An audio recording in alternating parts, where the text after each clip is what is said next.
मोदी जी, आप बुढ़ा गए हैं, हम नहीं बुढ़ाए हैं। बादाम खाया कीजिए, अखरोट खाया कीजिए, दिमाग तेज हो जाएगा आपका। आपने कहा था कि हमको वोट दो, हमको प्रधानमंत्री बनाओ, तो हम सबके खाते में 15 लाख रुपया पहुंचाएंगे। मोदी जी, आप सबके खाते में 15 लाख रुपया पहुंचाइए, बेईमानी करना बंद कीजिए। दुनिया का कोई ऐसा देश नहीं है जहां पर प्रधानमंत्री वास्को डी गामा की तरह चक्कर लगा करके नहीं आए हैं। आए कि नहीं आए हैं? समझ में नहीं आता है कि प्रधानमंत्री हैं कि विदेश मंत्री हैं। पूरी दुनिया का चक्कर लगा लिए हैं ये। बढ़िया बढ़िया व्यंजन जा करके खा रहे हैं पूरे देश में, बढ़िया बढ़िया फैंसी ड्रेस पहनते हैं। और मजेदार बात देखिए कि अपने साथ अपनी जो गोदी मीडिया है उसको भी प्लेन में बिठा करके नहीं ले जाते हैं। आपको मालूम होना चाहिए कि पिछले 50-60 साल से जो हमारा दोस्त था रसिया, वो रसिया पाकिस्तान के साथ संधि कर रहा है। हाय रे, कैसे दिन आ गए हमारे। कहाँ तो तय था चिरागा हर एक घर के लिए, कहाँ चिराग मयस्सर नहीं शहर के लिए। दिन रात झूठ बोला जाता है कांग्रेस पार्टी के बारे में। ये कहा जाता है कि कांग्रेस पार्टी ने देश को आजादी नहीं दिलाई। ये कहते हैं कि हमने देश की सुरक्षा नहीं की। ये कहते हैं कि हमने भ्रष्टाचार किया। मैं कहता हूं कि हमने इतिहास नहीं देखा है, लेकिन हम वर्तमान देख रहे हैं। इसको कहते हैं कि नाखून कटा करके शहादत में अपना नाम गिनाना। देश के लिए कुछ नहीं किया, देश के लिए जान गंवाए। ये जो पहली सफ में बैठे हुए लोग हैं, पहली कतार में जो बैठे हुए लोग हैं, जो शहीदों के परिवार के लोग हैं, देश के लिए जान गंवाए आप।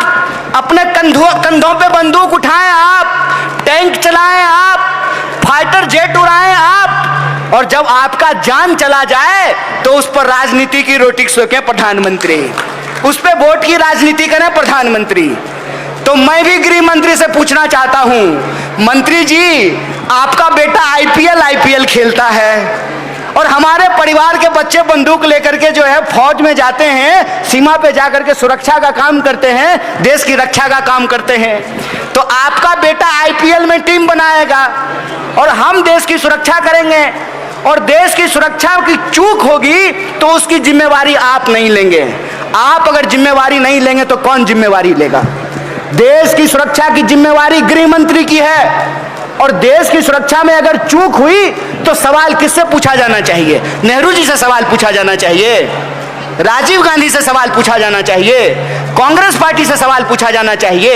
140 करोड़ का देश, जिस देश के पास परमाणु बम हो, जो देश चांद पर पहुंच गया हो, जो देश कंप्यूटर बना रहा हो, जो देश टैंक बना रहा हो, जिस देश के किसान जाड़ा गर्मी बरसात चारों महीने अपने पसीने से, अपने खून से इस देश की मिट्टी को सींचता हो, फसल उगाता हो, हम दुनिया को खाना खिलाने वाले देश बन चुके हैं। उस देश को अमेरिका का बात सुनने का क्या जरूरत है?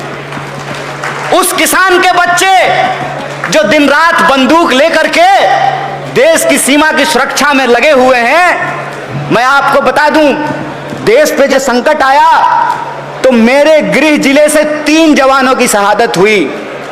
भाजपा के प्रवक्ता टीवी पे आकर के जब हमसे सवाल पूछते हैं, कहते हैं कि कांग्रेस पार्टी की देशभक्ति क्या है, तो हमने पलट करके उनसे सिर्फ एक सवाल पूछ दिया था, यहां आकर के गोल गोल टीवी पर भाषण देते हो, तुम बताओ कि तुम्हारे घर में सेना से कितने लोग काम करते हैं? हमारे घरों में 16 लोग सेना की नौकरी करते हैं, हम सेना के शहीद के परिवार से आते हैं। तो उनके पास कोई जवाब नहीं था। देश का संकट यह है कि देश के भीतर देश के जो जवान हैं आज उनको नौकरियां नहीं मिल रही है। उनके जो पिता हैं, उनकी जो माता हैं, जो किसानी करते हैं, उनको, उनके किसान को उनके फसल का दाम नहीं मिल रहा है।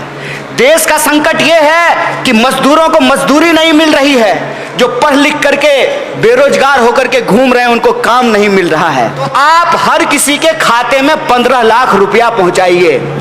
और ये हमने नहीं कहा था, ये आपने कहा था। आपने कहा था कि हमको वोट दो, हमको प्रधानमंत्री बनाओ तो हम सबके खाते में 15 लाख रुपया पहुंचाएंगे।